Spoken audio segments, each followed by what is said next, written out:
The Toolbox by JoAnn Teem. Copyright 2020.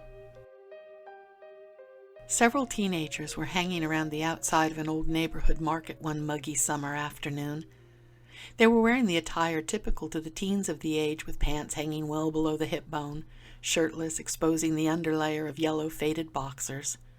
Youth and boredom is usually a dangerous combination. They noticed an old man carrying a rather large, shiny red toolbox from across the road. He maneuvered himself and his toolbox under the shade of a tree that grew in a dirty patch of grass outside the store. The trusting old man wandered towards the market just a few feet away and addressed the teens. "Young fellows, would you mind keeping watch over my toolbox, please, while I run in there for a soda?" He looked up at them as they held their smirks in place and said, "Sure, old man, we'll keep watch over your stuff." Another youth spoke up, "Yeah, we'll protect it from any unsavory people."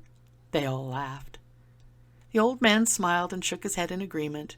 "Good, good, I knew you would do that for me." Then proceeded to turn his back to them and his toolbox and go into the market. It was a minute or two when he came out from the store to see them all surrounding his open toolbox. He rushed over, scampering at them. "Get back! Get out of the way! Now put that down, you!" They stepped back, and he took position down on his knees and started to secure his precious inventory. "You are one sick piece of work, old man," one of the teens muttered as he stepped back from the old guy. He looked up from his toolbox and spoke to them in an unwavering voice. "You opened it. Now the least you can do is understand what you have seen here. Now sit down and I'll tell you." His wet eyes suddenly became intensely focused as he saw how the content of his toolbox captivated his young audience.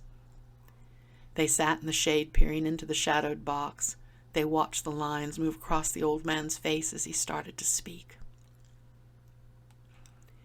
He picked up the first jar and read out loud what the aged label said: Pa's Foot. Inside the rather sizable jar was a shriveled-up, leathery-looking foot. It bobbled around in the thick liquid with a sickening sound, but the old man held it as though it were made of gold. "You can make faces all you want, but this is a very special tool to me. This foot reminds me of the hard work my father did to provide for me. He paved his way through life on hard work and many miles on his feet. He ran, he hustled, and he knew the meaning of hard work. Those feet held him up for 97 years. Those were strong feet, yes they were." He placed it back into the metal toolbox and let his hand wander gently to the next container. Picking it up and turning it slowly, the teens, who suddenly looked more like boys now, pulled back with apprehension but couldn't stop staring at the floating hand in the jar. "Mama's hand. This is one of a pair of hands that made the best pies you could ever dream of eating. She made each pie with the freshest ingredients. Her hands were strong but soft at the same time. When I would run a fever, she would press that palm of that cool, smooth hand on my forehead, and all at once I would feel better." I know you don't believe that, but it's true. I loved to sing and dance, and when I was a young child, she would clap her hands and Pa there, he would stomp that foot. Back in those days, you didn't have to wonder if anyone noticed you. You knew they did. When I did something wrong, that hand let me know it for sure. As sure as that foot, too. He chuckled at the memories. "Yep, these are wonderful tools," he mumbled, replacing the hand jar to its proper place in the toolbox. He laughed as he reached for a small jar that had fallen out of its slot.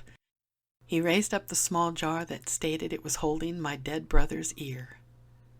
Laughter lightly in his throat, he explained, "My brother and I had to share a room for longer than we could stand each other. He was a quiet kid, you see. He hated sharing with me because he would say, 'You talk my ear off.'" He laughed harder now. "I guess in a way I did just that. This ear knows all my stories. It knows about my first love, the money I stole from our pa's wallet, and the time I grabbed Julian Walker's boob. Yep, this ear has always reminded me to keep my mouth shut." Again more laughter as he returned the jar to its rightful place. One of the boys reached an extended hand and pointed to the jar he was afraid of the most. It was full of what would be best described as black blood, but there was something else inside it as well that had more than a liquid substance. "What's that?"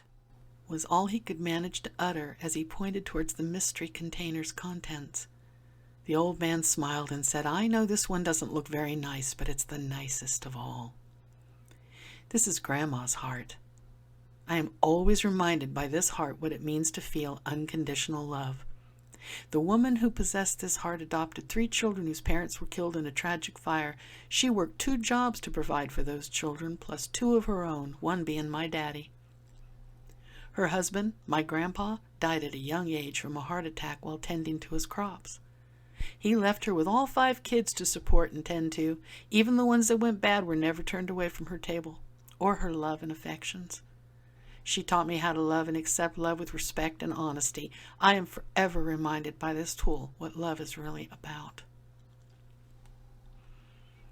Tears welled up in his eyes as he carefully put the jar of heart back into the toolbox.